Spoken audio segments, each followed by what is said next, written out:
بابا او بابا بابا 3 دن رہ گئے ہیں قربانی والی عید میں، ہمیں بھی گوشت ملے گا نا؟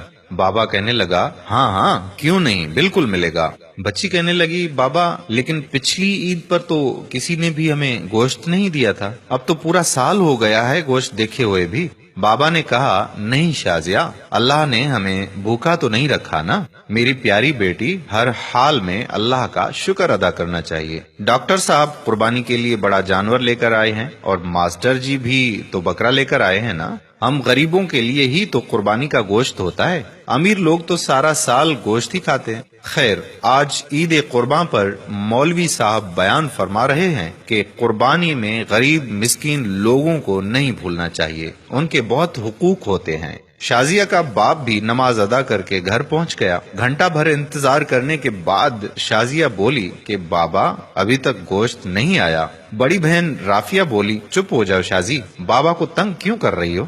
وہ چپ چاپ دونوں کی باتیں سنتا رہا اور نظر انداز کرتا رہا۔ کافی دیر گزرنے کے بعد جب کہیں سے گوشت نہیں آیا تو شازیہ کی ماں بولی کہ جی سنیے جی، میں نے تو پیاز اور ٹماٹر بھی کاٹ دیے ہیں لیکن کہیں سے ابھی تک گوشت نہیں آیا، کہیں بھول تو نہیں گئے ہماری طرف گوشت بھجوانا؟ آپ خود جا کر مانگ لیں۔ باپ بولا کہ شازیہ کی ماں، تمہیں تو پتا ہے آج تک ہم نے کبھی کسی سے کچھ مانگا ہی نہیں، اللہ پاک کوئی نہ کوئی سبب پیدا کرے گا۔ دوپہر گزرنے کے بعد شازیہ کے اصرار پر پہلے ڈاکٹر صاحب کے گھر گئے اور بولے ڈاکٹر صاحب میں آپ کا پڑوسی ہوں، کیا قربانی کا گوشت مل سکتا ہے؟ یہ سننا تھا کہ ڈاکٹر صاحب کا رنگ لال پیلا ہونے لگا اور حقارت سے بولے پتہ نہیں کہاں کہاں سے آ جاتے ہیں گوشت مانگنے، اور تڑاخ سے دروازہ بند کر دیا۔ توہین کے احساس سے اس کی آنکھوں میں آنسو آ گئے اور بوجھل قدموں سے چل پڑا۔ راستے میں ماسٹر جی کے گھر کی طرف قدم اٹھے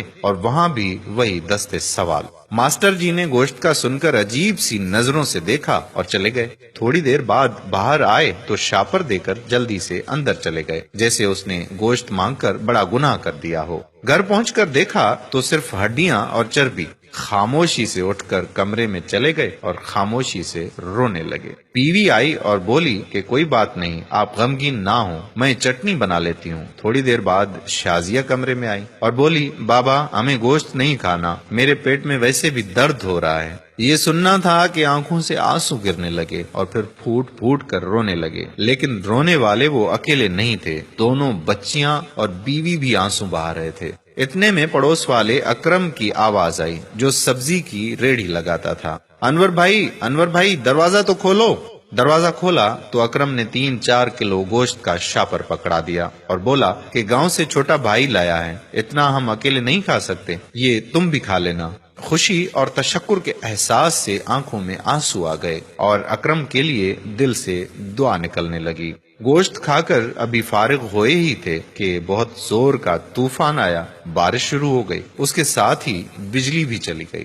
دوسرے دن بھی بجلی نہیں آئی، پتہ کیا تو معلوم ہوا کہ ٹرانسفارمر جل گیا ہے۔ تیسرے دن شازیہ کو لے کر وہ باہر کہیں جا رہے تھے تو دیکھا کہ ماسٹر جی اور ڈاکٹر صاحب بہت سا گوشت باہر پھینک رہے تھے جو بجلی نہ ہونے کی وجہ سے خراب ہو چکا تھا اور اس پر کتے جھپٹ رہے تھے۔ شازیہ بولی کہ بابا کیا کتوں کے لیے قربانی تھی؟ وہ شازیہ کا چہرہ دیکھتے رہے اور ماسٹر جی اور ڈاکٹر صاحب نے یہ سن کر گردن جھکا لی۔ خدا را احساس کریں غریب اور مسکین لوگوں کا۔ یہ صرف ویڈیو ہی نہیں، اپنے آس پاس خوددار مساکین کی ضرورتوں سے ہمہ وقت آگاہ رہنے کی آپ سے درخواست بھی ہے۔ اس قربانی پر اپنے پڑوس میں خوددار مساکین کو بھی ضرور اس کا حصہ دیں تاکہ وہ آپ کے لیے دعا گو ہوں۔ آج کی ہماری یہ ویڈیو اگر آپ کو پسند آئی ہے تو اپنے دوستوں کے ساتھ بھی شیئر کر دیجیے اور ساتھ ساتھ ہمارے یوٹیوب چینل پیارا اسلام کو سبسکرائب کریں اور فیس بک پیج پیارا اسلام کو لائک کر کے فالو کر دیجیے تاکہ ہم ایسی مزید معلوماتی اور دلچسپ ویڈیوز آپ تک پہنچاتے رہیں۔ جزاک اللہ خیرہ۔ السلام علیکم ورحمۃ اللہ وبرکاتہ۔